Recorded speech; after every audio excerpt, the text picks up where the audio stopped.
Hello friends of the PipeCat channel, Larry here again. Quick little hello. This right here is my Italian-made Don Florian pipe. Nice piece of handmade, hand-shaped briar. Beautiful acrylic stem there. I probably showed this to you before. And in it,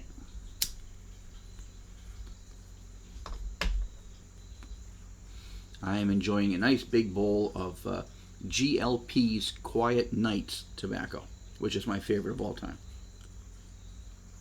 And the reason why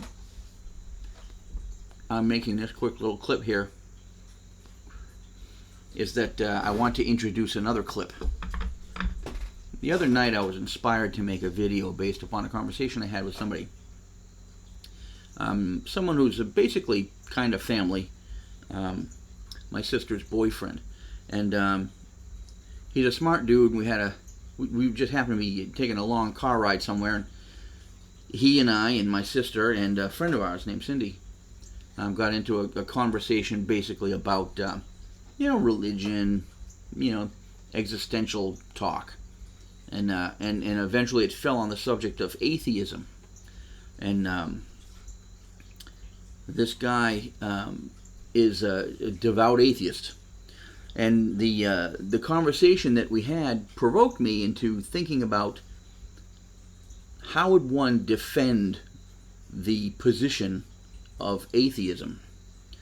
And I thought about it long enough, and the other night I was inspired with some thoughts about it, and so that's what this video is actually going to be about. I'm going to cut in a minute to my little existential chat. But before I do, quickly, take a look at this baby here. This is a 1988 Squier Bullet, made by Fender. It's a Korean-made guitar. Little did we know in 1988 that by 2019, the Korean quality benchmark would still be the one that we're following. Korean-made guitars are awesome guitars. In fact, you'd be surprised how many of your big dollar guitars are actually assembled in Korea. This one was among well, I don't want to say the first, but an early one. 1988. A Squier Bullet Stratocaster is different from the standard Strat, and I'll show you how. Take a look at the knobs. Notice that there are only two, one volume, one tone, rather than the three that normally complement a Stratocaster. It's still got a 5-position switch, and these pickups, which are the original ones, this guitar is all stock, they're phenomenal. They get that biting, quacking, beautiful Strat sound, and this guitar was first sold in the United States with the description as being sort of a beginner guitar, which for the life of me, I don't see beginner in this guitar. It may be a little bit simpler design. All that makes it is easier to access things, and I so seldom need to have I don't need to play with the 3 knobs on a Strat. I really only use 2 anyway, and these are the 2 I would use. So anyway, it's beautiful. It's got hardly any nicks or scratches or anything in it anywhere. I found it sitting in my closet and had quite forgotten that I owned it. And I took it out and I tried to set it up, and there's one problem that it has. Only one, really, that I can find. Well, there were 2. I already remedied one of them. One of them was that the frets were rather corroded. The frets were kind of they'd been sitting around for so long that there was a little bit of surface corrosion on them. They hissed a little bit, and the one I found a tall fret right where you don't want one, right at the body end of the neck, way up at the top of the neck. There was one measurably high fret, and that's probably why nobody was playing this guitar. They just couldn't figure out why it buzzed all the time. Well, anyway, I took that fret down a little bit, and I leveled them as best I could, and then I polished them out and everything. So now they feel great. The frets feel good. There's no more high fret up here. But the neck, the truss rod has been tightened as far as it can go, but there's still too much relief in the neck. It's leaning too far towards the strings, just by a hair, just enough so that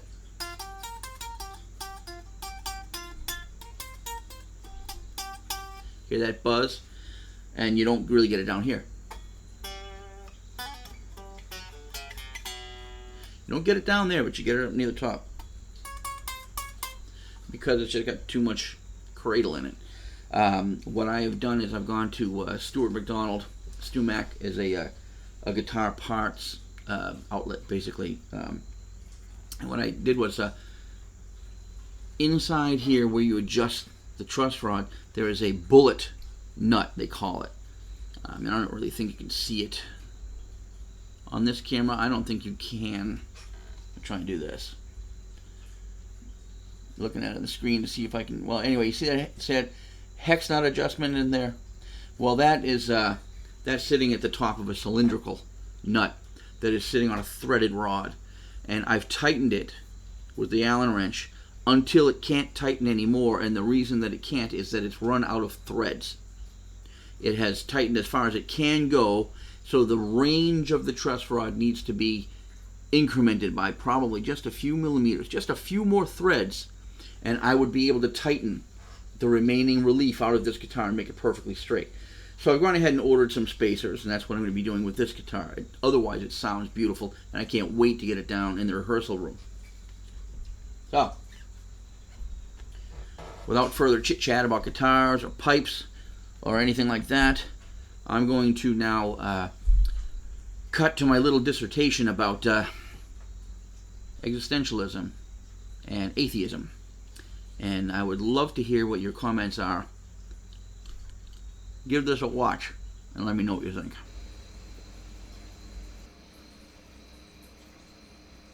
Greetings. When was the last time we had a candlelight chat?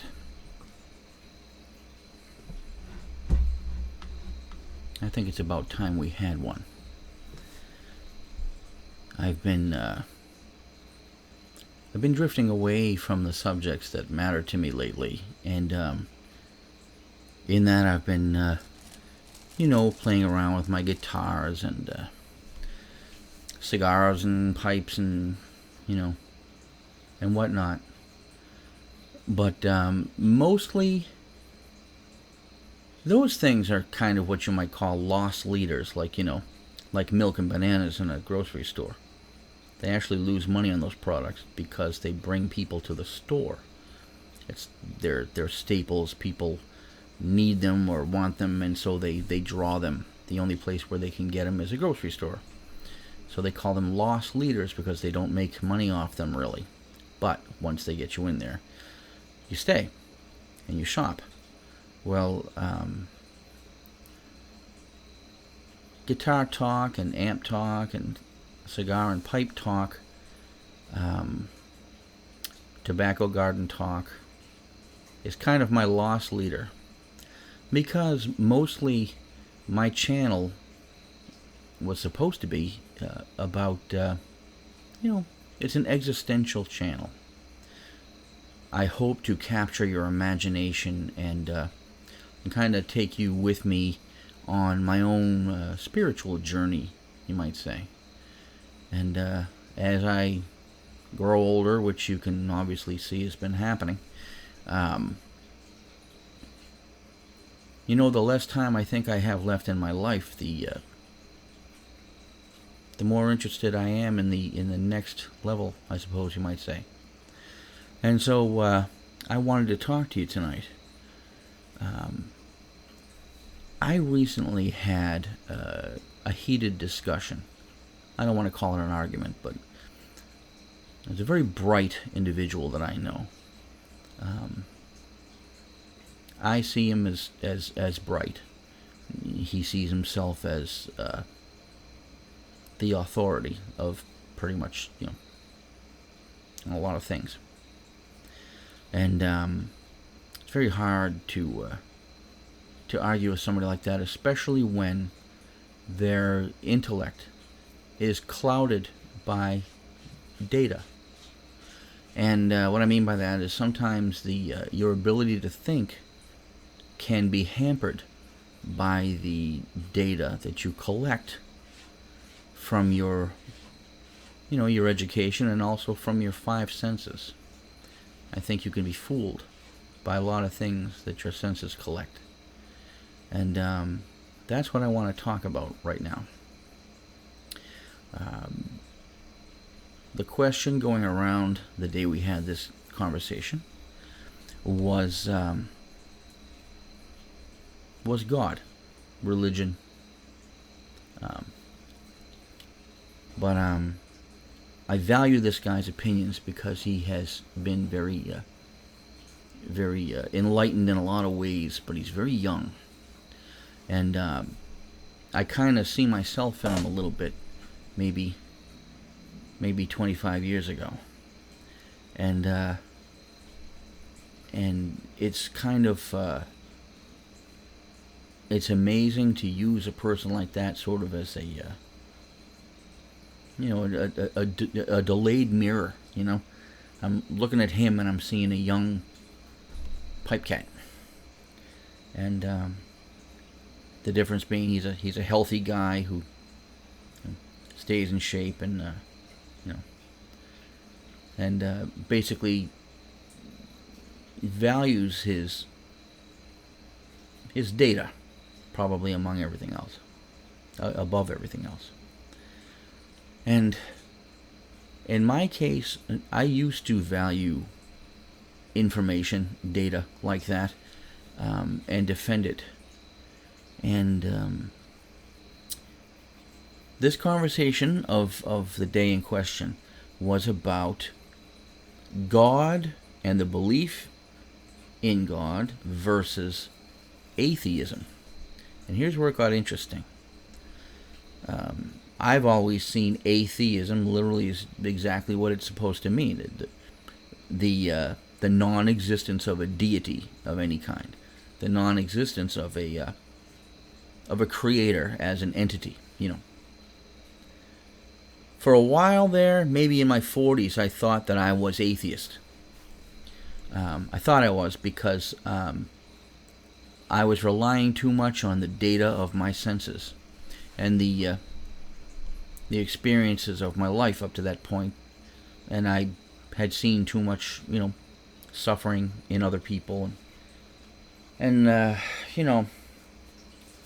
pardon me, I got the old weepy eye. The data that I had collected had created its own persona, had created its own essence. And I found that I, after a while, wasn't satisfied with what I was collecting. Because I'll give you an example. There was one word that I did away with in my vocabulary, and that word is believe. I only use the word believe in the handy sense. Oh yeah, I believe that's on the third shelf, something like that. But I no longer say that I believe in something, because I've come to realize that I either know or I don't know. There's very little that I know. There's a lot that I suspect to be true, and there certainly is a lot that I hope is true. But I think that the experience of a human life is only part of the life. And when the conversation happened that day, this gentleman said, all this talk about God and the non-belief in God, it gives atheists a bad name, I think, because I'm an atheist and I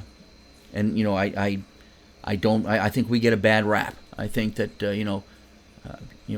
whatever the argument was, that that they were being looked down upon or whatever. And I listened to this. I wanted to hear his opinion on it. And he said, people people want to believe in things that they've never seen, and they want to think something exists that they have no proof exists, and and they lump atheists all together in one big lump, and it gives atheism a bad name. And I began to realize that what he was doing was protecting an identity. His identity was that of an atheist. I saw myself. I used to do that. I used to protect the identity that I was clinging to, which was that of an atheist. Until it just became more and more evident to me through a combination of my intellect, my intuitions, and my collected life data, that in protecting a concept like atheism, you're giving it a body of existence. When atheism is supposed to be a denial of the existence of something. And I ended up saying to the guy, it seems to me that for somebody who doesn't believe in something, you're defending that position awfully hard. If I truly didn't believe in anything above and beyond my experiential life, then if somebody attacked my non-belief, I wouldn't care at all. It's only logical. If I didn't believe in God, using the word belief again, like I said, I frown on the use of that word, but I'm going to use it here. If I didn't believe in God, which means if I didn't accept the existence of God without proof, which is what you would call belief, faith, I would have nothing to defend. If somebody said to me, "Oh, you dirty atheist," I'd be like, "Dirty? I don't know, but atheist? Yeah, I guess so. I don't know." Well, then somebody said, "Look, it's like believing in a unicorn. No one's ever seen a unicorn. You know why? Because they don't exist." But I had to break in, and here's what I said. I said, yes, they do exist. Unicorns exist. And I got the dirtiest look. And I said, look at me all you want, but unicorns exist. I may never have seen one or experienced one in a physical form. But maybe a unicorn is simply a concept. And when I say unicorn, you form a picture in your mind. That's a concept. It's not corporeal, but you accept it in your mind as an idea. So when you say exist, you've got to start differentiating between exists in physical form or exists in imaginary form, which is just as powerful. For me to sit here and say that there is no creator of the universe, well, my intellect and my intuition and my experience is only limited to the being that I am, only as far as it can go. If I were a quote-unquote greater being, and I could broaden my intuition or perception, maybe spiritual perception, inner sight maybe, if I could broaden it and be a greater being of some sort, I think that I might be able to accept the idea that things exist, and to say that they've always been here, always been here, just since the inception of time-space, everything has always been here. Nothing's ever been created. Well, if you wanted to break it down in nuts and bolts, you could say, well, at the Big Bang, atoms were created out of nothing. A waveform in the 0-point energy, a divergence happened, and that divergence spread, and it became more complex over billions and billions of years until the waveforms began to intersect with each other and form points of divergence. which might be called the beginnings of what we know as matter. And in that sense, you could say, yeah, everything that's ever existed has always existed. Nothing created it. Well,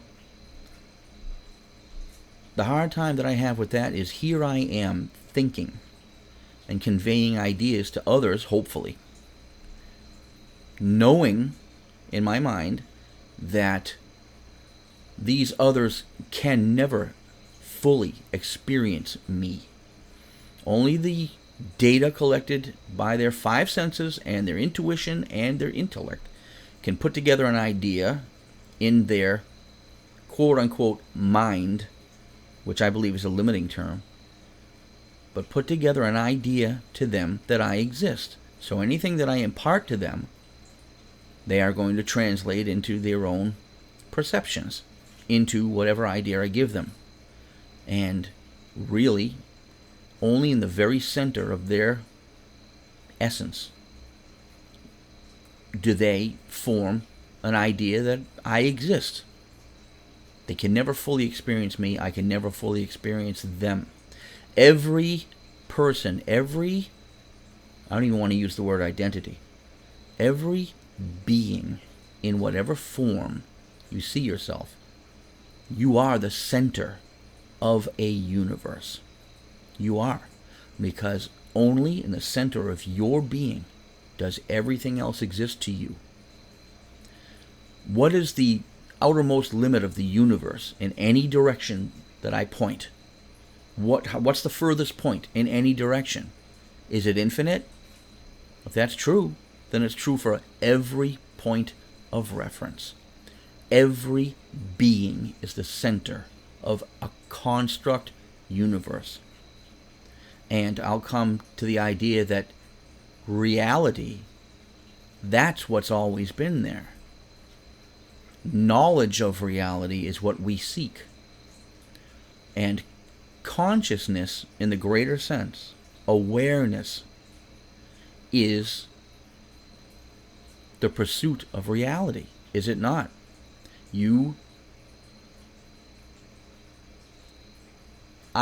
I'll say me, I look out from my point of perception through my eyes, ears, senses, intuition, and intellect.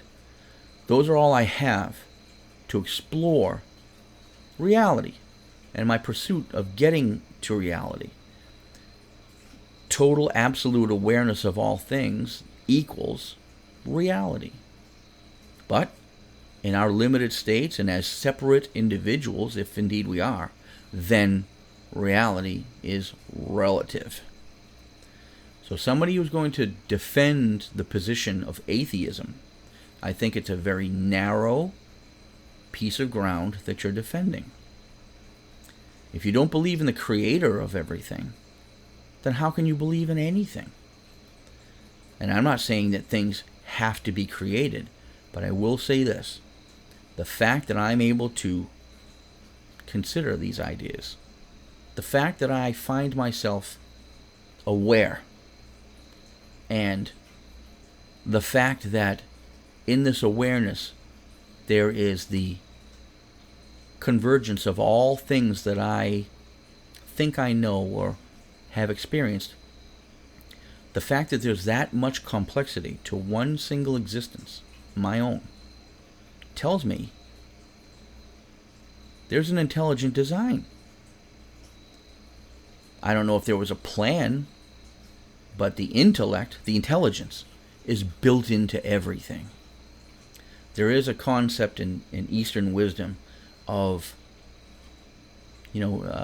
unaware intelligence. I'll give you an example. I've heard it said that if you eat a piece of food, a piece of bread, for breakfast, by lunchtime, your body has already begun to turn that piece of bread into a human being. You can't do that with your intellect, or your intuition, or your experience. But your body will do it.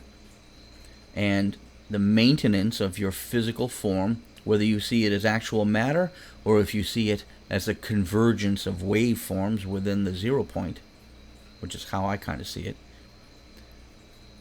Everything is temporary. Everything is incidental. And that piece of bread turning into a human body is contributing to the ability of this physical body to maintain the spirit within it. Because the moment your physical body is incapable of maintaining the spirit, the life force within it, the life force will leave it. I've heard it said, I've seen a dead body, but I've never seen a dead person. I found that profound. I am someone who believes that this physical existence, and I'm not just talking about our bodies, but this level of awareness, this plane of consciousness, let's call it, is one of infinite phases that the most essential part of you, don't even call it an identity, but the most essential part of you will pass through. You'll go through many phases, I think, and who knows how many phases it went through to become the awareness that it is right now as I speak to you in this video.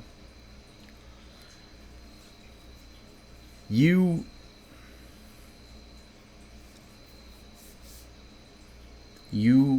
gather experience in many, many forms, some of which is subconscious, an unaware experience. And I wonder how much of that do you take with you in your most essential self, the innermost, what do you want to call it, the singularity of you, of me. How much of what we gather as we pass through these phases of existence comes with us to the next phase? Does it ever truly mature all the way and become something else? Maybe we do, like they say, just become nothing as an individual and rejoin the universe as a whole, only to have the components of our self reassembled with other components of other selves into something new, maybe a new singularity that will evolve into an identity. So I no longer defend the position of atheism, because the human concept of what God could be is probably valueless. It's only got value to a human. And if you see yourself as a citizen of the human race, then you're limiting yourself. You are a citizen of the cosmos. You're not a citizen of your body or the planet or the galaxy or even this universe as we understand it. You are a citizen of everything. You're a citizen of the cosmos. So value your singularity. Be careful the points that you defend. Because I think if you look inside instead of outside long enough, you will see that the universe is not only infinitely large, but it's infinitely small. You can picture the greatest reaches of a universe far beyond your imagination. You can try to grasp that, but also try to grasp how small can something ever be. Well, the smallest thing of all is that singularity that I'm talking about. And that's the spark that drives your essence. And that's why I no longer label myself as atheist, agnostic, spiritualist. I believe that the word existence is enough. I exist. And I hope you know that you do too. This isn't probably a dream. If it is a dream, relish it. Don't dismiss it as only a dream.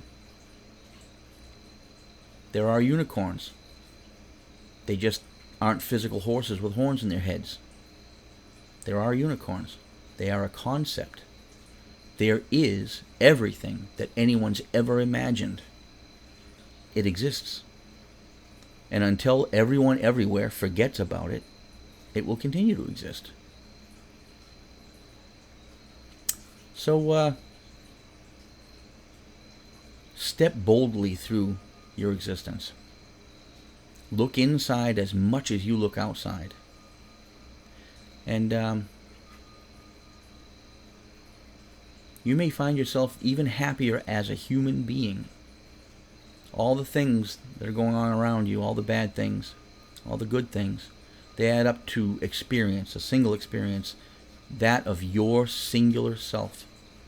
And they all have value. So move boldly through the universe as if you take all that experience with you, because all of those individual items will no longer affect you someday. Remember that. But you'll probably still be you. Anyway, it was nice talking to you tonight, and I want you all to take something away from this and add something to it if you want. I do leave comments open on all my videos, as you know by now, and feel free to say whatever you want. I do expect to see a lot of defense of currently accepted paradigm. And that's okay too. That's part of the experience. So you guys, remember, your vision isn't just with your eyes. And I'll talk to you again soon.